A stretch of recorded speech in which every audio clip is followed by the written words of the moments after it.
Dragon Age Origins was an extremely impactful game to me. Uh, 10, 15 years ago when it first came out. And I think it was probably one of the most important RPGs that I've ever played, right? If not the most.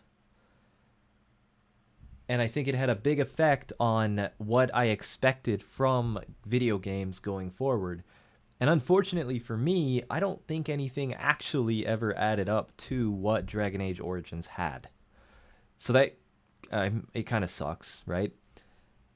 Dragon Age Veilguard didn't do as well as it was supposed to for reasons that have been all over the internet. Everybody has said something else.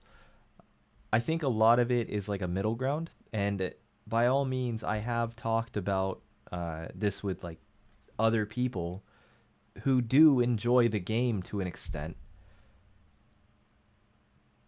but they're not really prior Dragon Age fans, and that's fine, right? It's an okay RPG if you're not a fan of Dragon Age, but it did not sell the numbers that it was supposed to because it was not a Dragon Age game, or at least it did not play like one, right? That being said, Hero Hei, the guy who made this video, is putting out a fundraiser. So I'm going to put the link in the description. Please go check that out. And we're going to watch this video, and then we're going to talk about it a little bit. So over the span of the last week or so, there's We're going to watch it at 1 time speed. been like non-stop news coming out about BioWare. For example, 5 days ago, as we discussed, Dragon Age the Veilguard game director Corinne Bush had left the company. At the time, people were speculating that Corinne Bush was actually let go from the company. I think it was more like she was pressured into resigning kind of thing. And the likelihood of that actually being the case is only increasing as we get more news coming out over the last 24 hours or so about massive layoffs going on over at BioWare. But that's not even all of it. A few days ago, as we also discussed, there was news coming out that Veilguard was indeed a massive failure, only hitting about 50% of the expectations that EA and BioWare had for the game. And again, I do want to stress, it says 50% of the expectations that EA and BioWare had for this game. My personal speculation on this is the 3 million copy target is what they thought that they were going to get after the negative outlash that they saw from the trailer. I want to say that when they actually planned this game, they planned to sell 5 to 10 million copies. So with that prelude to the news, with that context, let's take a look at what's been going on, as mentioned, over the last 24 hours or so regarding these new layoffs. ADLV writing confirmed. Dragon Age the Veilguard's writers and producers laid off as part of BioWare's restructuring. Earlier today, BioWare's general manager Gary McKay issued a public statement announcing that the studio is undergoing restructuring to focus on the development of Mass Effect 5, led by veterans from the original trilogy, such as Mike Gamble, Preston W., Derek Watts, and Parrish Lay. According to posts shared on LinkedIn and Blue Sky, BioWare's restructuring has led to the termination of Dragon Age the Veilguard. I mean, that's good. Maybe the game will be good. Lead writer Trick Weeks. Unfortunately, I'm not a huge Mass Effect fan. I've played Mass Effect. I think I played it whenever Mass Effect 3 came out, and I liked it, but I'm not, and I've never really been a huge sci-fi fan. I've always been more of a fantasy type person. Lead editor Karen Westweeks. Like middle-age, like medieval fantasy kind of stuff. And narrative editor Ryan Cormier. Additionally, BioWare producer Jennifer Chevery-Cott, associate game producer Daniel Steed, senior producer manager Alina Anderson, and senior system designer Michelle Flam were also all let go, while senior writer Cheryl Chi, who wrote Dragon Age's Liliana, Isabella, Blackwell, and Harding, and cinematic designer Derek Wilkes were both moved over to EA Motive. Restructuring comes a week after Electronic EA Motive. Is that an Iron Man video game? I don't understand. This is what came up. It's a Canadian game studio. Whatever. It doesn't matter. Electronic Arts revealed that Dragon Age: The Veilguard has engaged only about 1.5 million players, indicating that the number of copies sold might be even lower than that, and fell 50% short of the publisher's expectations. Shortly thereafter, the developers shipped the Veilguard's Patch 5 release notes, which featured the words Dareth Shiral, safe journey, or more commonly, farewell, in the in-game Elven language, suggesting that the game won't receive any more quality of life updates going forward. I don't know if that's what that means. I don't think that there's going to be another Dragon Age game, which maybe they'll turn it around. Maybe they'll get a new team of developers and they'll say, "Hey, let's go back to our roots and make a game that's actually dark and gory and what Dragon Age fans want." But I don't really see that happening. We can see some of the associated Blue Sky posts here, reading from Trick Weeks. I'm now looking for a new writing/narrative position. It's been a privilege to work with so many amazing devs over my 20 years at BioWare, and I will cherish the memories of the wonderful folk and the community I've met along the way. Thank you all. Karen Westweek saying, "Hello, I'm looking for work, ideally in an editor role. It's been an honor to work with so many talented professionals and a pleasure to meet so many amazing community members in my 19 years at BioWare. I'm so grateful to all of you." Years. And Ryan Cormier saying,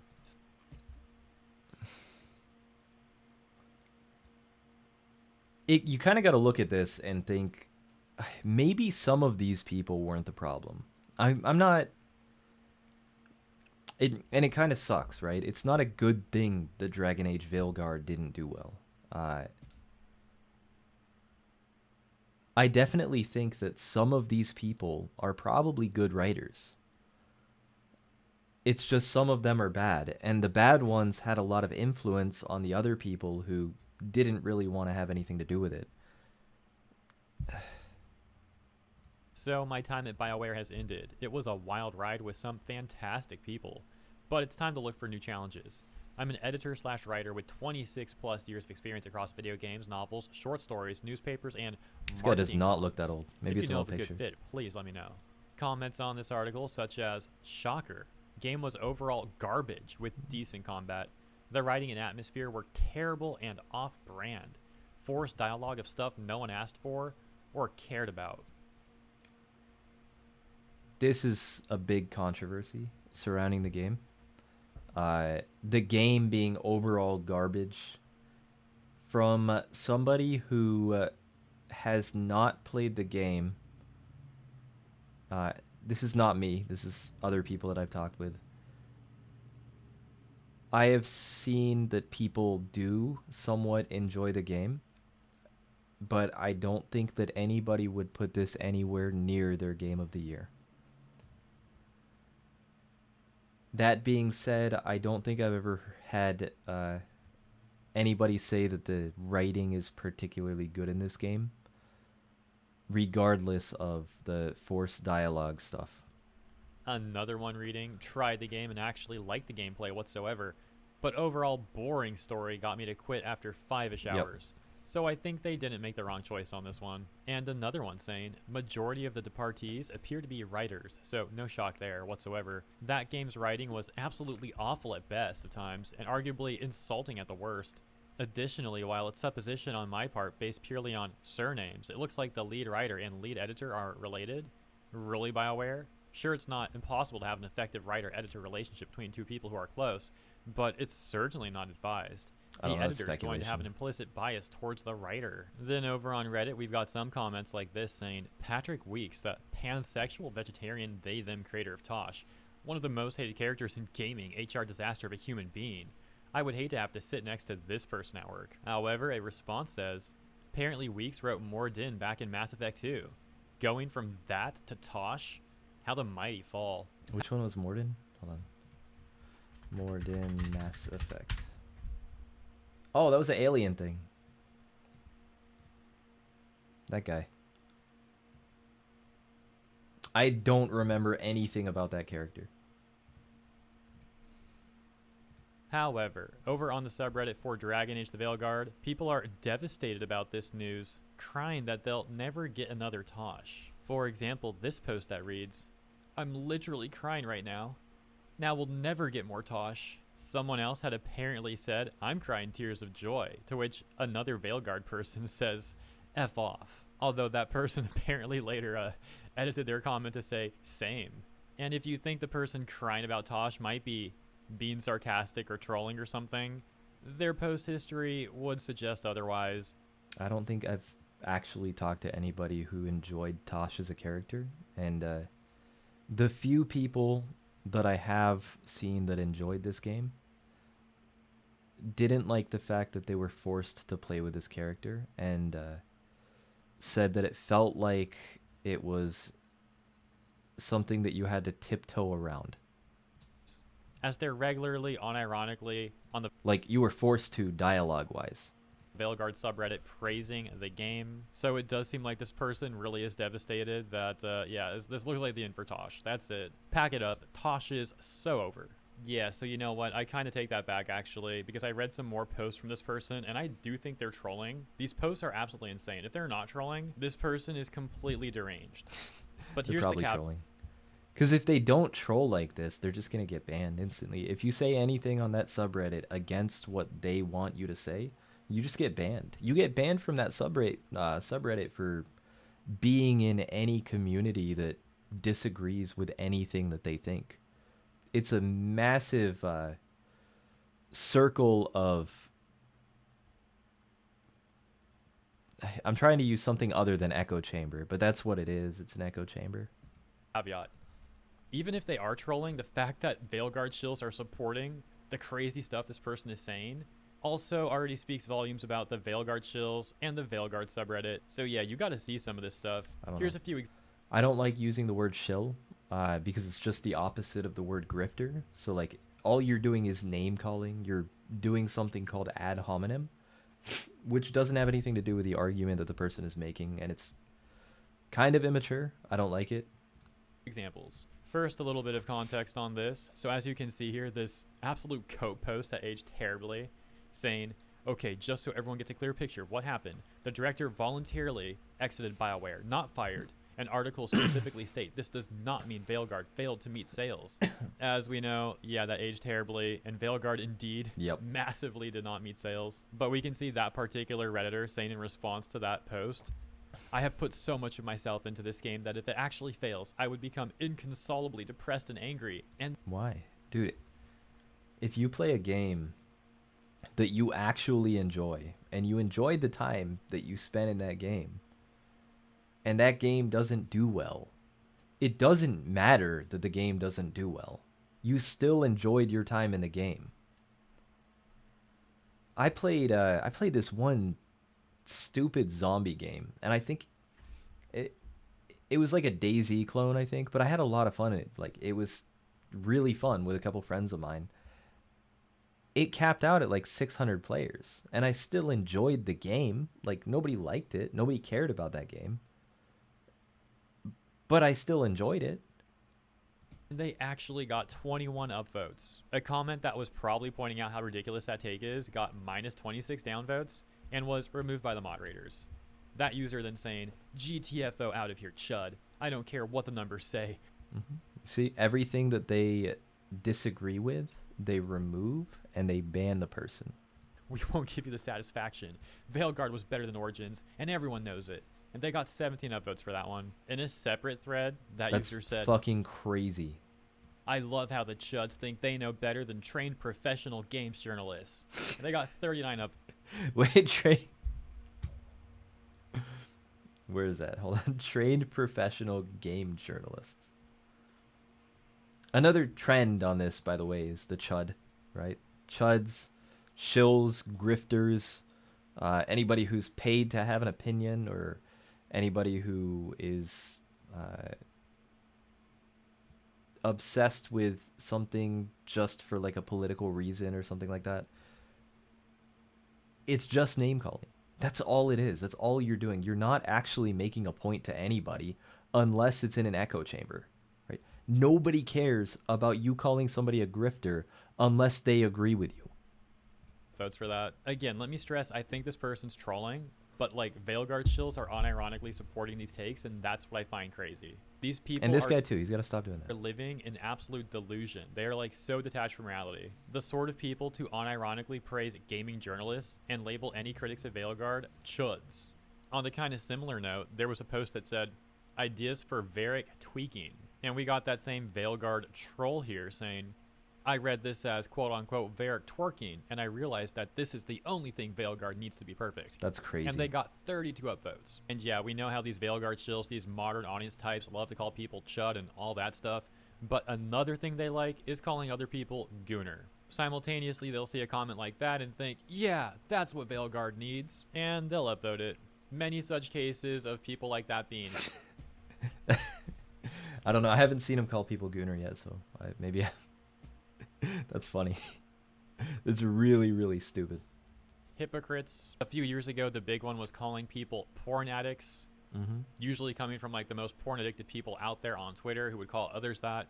An example I always like to go back to and cite is when some weirdo Twitter cop was like complaining about a video I made over on their Twitter account, and they called me a porn addict, and then I took a look at their Twitter account, and like the first thing pinned on their profile was NSFW furry porn that they made.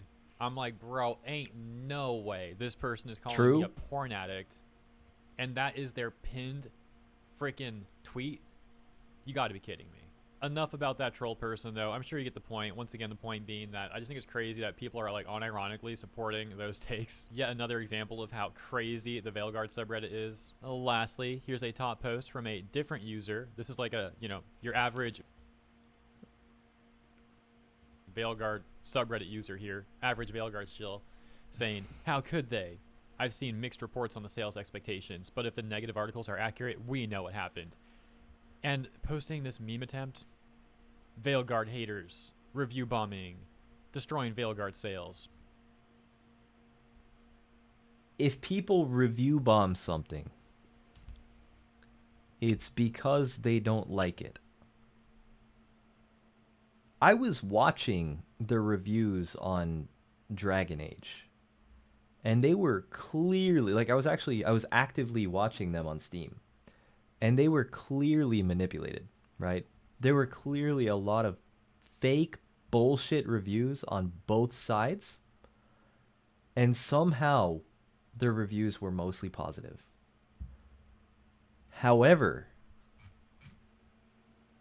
now that, hold on, let me see.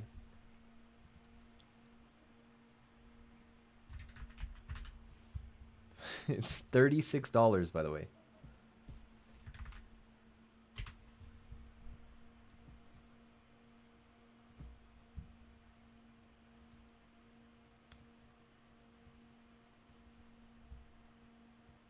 Now that